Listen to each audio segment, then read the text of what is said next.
All right, so today we're diving into this Hollywood controversy, all about this film. It Ends With Us, Oh, yeah. and all the stuff surrounding its director, Justin Baldoni. Yeah. Tons of accusations flying around. Mm-hmm. You sent me a bunch of articles, from the Hollywood Reporter, the New York Times, Mm-hmm. and it seems like things are getting pretty messy. Yeah. What about this story got you so interested?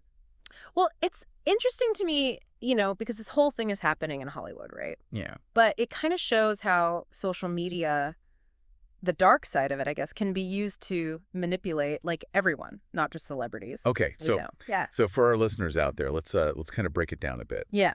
This whole thing really started with Blake Lively, the film star. Mm-hmm.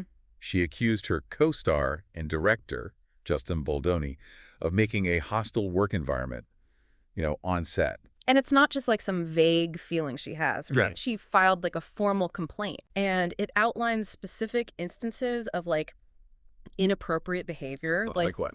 Baldoni like showing nude videos Uh. of women to Lively and her employees. No way. And he also like constantly talked about what he called pornography addictions. Oh, wow. Yeah. Those are some pretty serious accusations. Yeah. And there's actually more. Really? Lively also said that Baldoni made like inappropriate comments about his own body and even like improvised kissing scenes without her consent.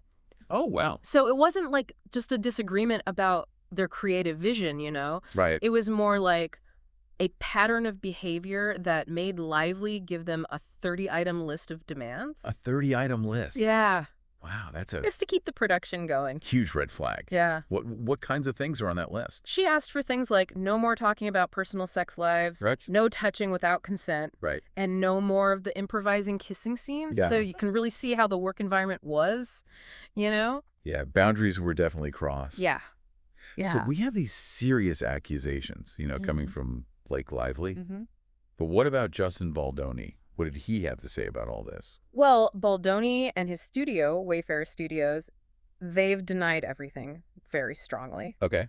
Their attorney actually called Lively's accusations like completely false, outrageous, and intentionally salacious, Wow. saying that she's just trying to fix her own like tarnished reputation. So it sounds like we've got two very different sides to this story. Yeah. We've got Lively saying that she was harassed and they're trying to silence her. Mm-hmm. And then we've got Baldoni and Wayfarer saying that she's the one manipulating the situation. Right. It's the classic he said, she said. Uh-huh.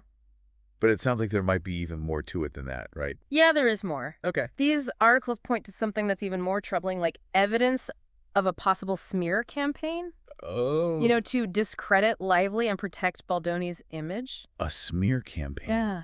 Tell me more about that. So, especially the article in the New York Times, they cite like leaked texts and emails, Mhm. and it really looks like a calculated strategy to manipulate what the public thinks. Okay. This isn't just like normal PR stuff. Right. This seems like a deliberate attempt to bury Lively, Bury her. as one message put it. That's some pretty harsh language. Yeah. What else do these messages say? Like one publicist actually wrote, he wants to feel like she can be buried.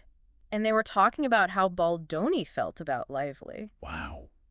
They even like bragged about how the online narrative was changing and going in Baldoni's favor, Right. and how fans were starting to think that Lively was actually the problem. Wow, this really makes you wonder how social media can be like weaponized to shape what people believe. It really does. And it makes you think, if this can happen in a big case like this, what's to stop it from happening in like our normal lives? Right. I mean, we're all on social media constantly. Exactly. And it's just bombarded with information all the time. Yeah. How do we even know what's real anymore? It's true. It's like you're always trying to figure out what's real and what's fake. Right. And it's not always easy to tell.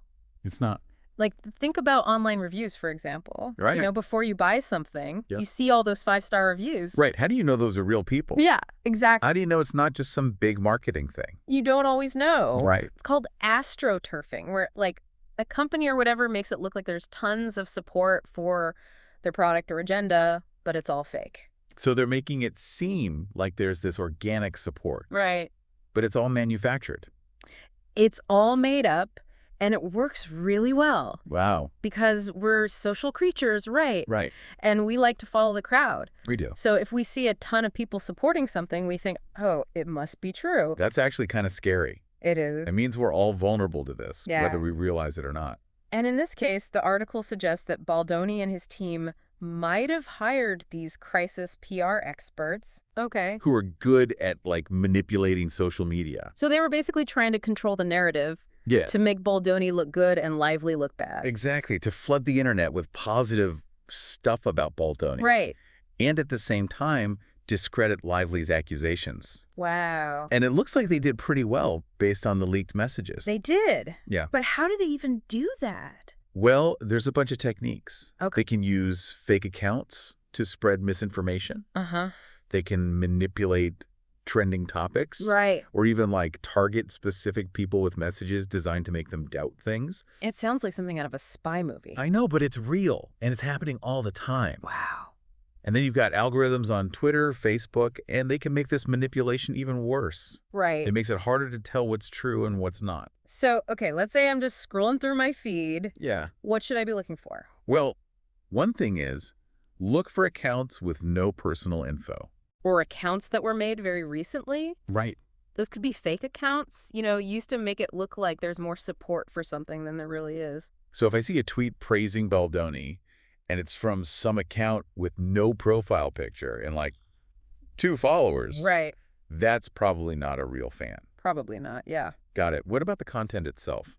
Yeah, so be careful of content that's, like, super emotional or sensationalized. Okay. They try to get to your emotions instead of your logic. Okay. They might use really strong language or make big generalizations or take things out of context. So if I see something like, Blake Lively's a liar, don't believe her, Yeah, exactly. that should set off some alarm bells. Totally. That kind of language is meant to get a reaction out of you Right. and stop you from thinking critically. Okay. Remember, a real discussion should use facts and evidence, Right. not just attacks. That's good advice. It seems like we've gone down a rabbit hole here. We have. What started as a Hollywood thing Yeah. has turned into this bigger issue. That affects all of us. It's kind of unnerving. Yeah, but in a way, it's also empowering. How so? Well, once you see these tactics, you start seeing them everywhere. I go. And that awareness can help protect you from being manipulated. Okay, so how do we move forward? Good question. How do we deal with this online world without feeling like we're constantly being tricked? I think it's about being an active participant online, Okay. not just a passive consumer. Right. We can't just believe everything we see. Right. We need to be critical, ask questions, look for different perspectives, Okay. and check things out before we share them. So you're saying we need to be more like detective, Exactly. carefully looking at the evidence Yes. and coming to our own conclusions. Exactly. So to wrap things up for our listeners, what are like the big takeaways here? What can they apply to their own lives?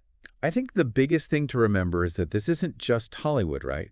These tactics are everywhere. In politics and advertising, even just like regular social interactions. So like you said, we got to be savvy consumers of information, Exactly. whether it's news articles, social media, or even just talking with friends. Yeah, it's like you wouldn't buy a car without doing research, would you? No. You check the reviews, compare prices, make sure you're getting a good deal. Right. It's the same with information online. Got to use that same critical thinking. That's a good way to put it. So in this world where info can be manipulated so easily, how do we even know we're getting the whole story? One thing you can do is get your info from different places. Okay. Don't just rely on one news source or one social media platform. Makes sense. See what different perspectives are out there. Read articles from reputable sources. Right. And be careful of stuff that seems really biased or one-sided. It's like getting a second opinion from a doctor. Totally. You want to make sure you have all the info. Exactly. And remember, it's okay to question things. Mm-hmm. It doesn't make you cynical. It makes you informed. It's good to be skeptical, dig a little deeper, and challenge those narratives. So what's the bottom line here? What's the one thing our listeners should take away from this deep dive? I'd say be an active participant, Don't just passively take in whatever comes your way. Okay. Be curious, be critical, and be empowered to find the truth. I like that. It's a good reminder that even though this all started with Hollywood, it really does affect all of us. It does. The power of information and how important it is to be critical thinkers in a world that's always trying to change our minds. Always. Well, thanks for helping us break it all down. Yeah, my pleasure. And remember, stay curious. Always good advice. And to our listeners, thanks for joining us for another deep dive. We'll catch you next time.